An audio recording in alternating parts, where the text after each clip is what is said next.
One was called Frontiers of Freedom, and the other one was the Center for the Defense of Free Enterprise, or CDFE, to attack RAND as an extremist organization. And in 2000, Boise Cascade attacked directly by contacting some of RAND's larger funders and accusing RAND of illegal activities. In 2001, one of the fake nonprofits, CDFE, created a website called Ran Amok that accused RAND of terrorism. The website probably actually did the most damage. For a while, if you Googled RAND, the first thing on the list was this fake website.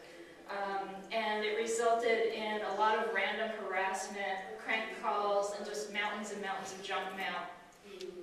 As further intimidation, some of our key activists were tailed by private investigators. They also organized a fake hearing on Capitol Hill. They rented a room in the Senate office building, got a couple of legislators to show up, called the media, and called it a hearing. There are a lot of options in a situation like this. You can back down, you can ignore the threat and stick with your original campaign plan, or you can fight back. And RAND chose to fight back. We figured if Boise Cascade was going to try to take away our right to dissent, we would show them dissent, big time. So first, we were really transparent with our funders about RAND's tactics and our motivations. And we were able to show that the fact that Boise was contacting them was actually a sign that we were doing our job right, and we were scaring them. So we were able to use that to convince our funders that we were actually being effective at what they wanted us working on. We decided to ignore the fake nonprofits and go straight at Boise. So in 2001, RAND organized a press conference with a whole bunch of allies calling Boise out for trying to take away our right to free speech. And that was followed by an action where 20 people, including the singer Bonnie Raitt, were arrested. We figured that they should have a demonstration of what direct action really means. One strategic decision that we made was to move the action out of Boise, which was a company town where we wouldn't get any favorable press if we got any press at all, to Chicago, the company headquarters for Boise's paper company. And shortly after that action, we ran a full-page ad signed by 85 musicians, activists, actors, and other prominent people calling on Boise to stop destroying the old-growth forest. After that, Boise backed down and they began to negotiate for real. The negotiations began in 2002, and by 2004, Boise became the first major forest products company to adopt a policy against logging old-growth forests in the U.S.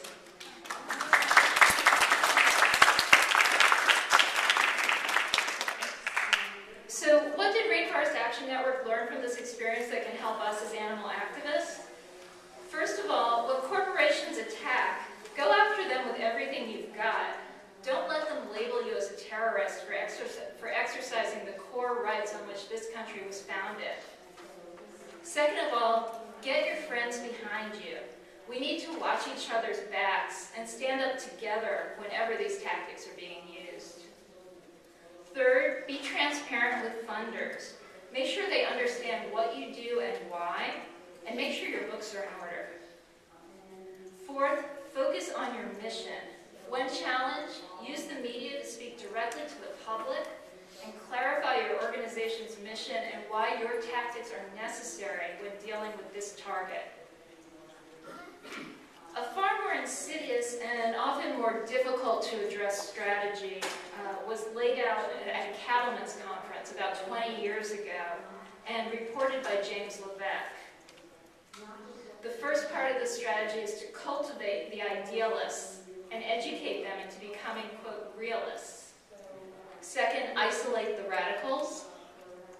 Third, co-opt the opportunists into agreeing with the industry. And we can see this strategy playing out brilliantly in our fractured movement today. I realize that what I'm going to say will be upsetting to many of you.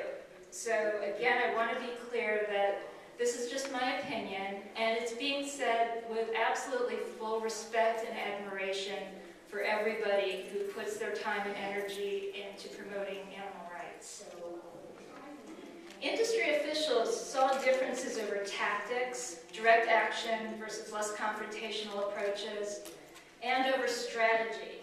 Do we work for incremental improvements in animals' lives, or do we focus on rights? And they exploited those differences to drive a wedge between us. They saw that well-established organizations had an interest in getting media coverage and building up their reputation in the general public. So they went to the negotiating table with those organizations, and they said, you know, we're hearing from our customers that they would like us to treat animals better. Here's what's realistic for us in our industry. Suddenly, the largest organizations in the movement, groups that we thought of as animal rights, not animal welfare groups, are putting a ton of resources into so-called humane farming initiatives that give consumers a false sense that it's really okay to eat animals, as long as we treat them a little bit better first. We see PETA praising McDonald's for putting language into their contracts requiring farmers to be nicer to the chickens who lay their eggs. We see prominent animal advocates telling Oprah why voters should support these initiatives. And they're rewarded with lots of media coverage and donations from whole new segments of the population. The other part of the strategy, remember, is to isolate the radicals. What could possibly be more effective? Nobody in this room wants to argue against letting chickens out of their cages once in a while, or letting cows eat grass. When the media frames the question as, should farmers be required to treat animals used for food humanely? And what will it add to the cost? Rather than, should we even use animals for food? The industry has basically succeeded in making the animal rights perspective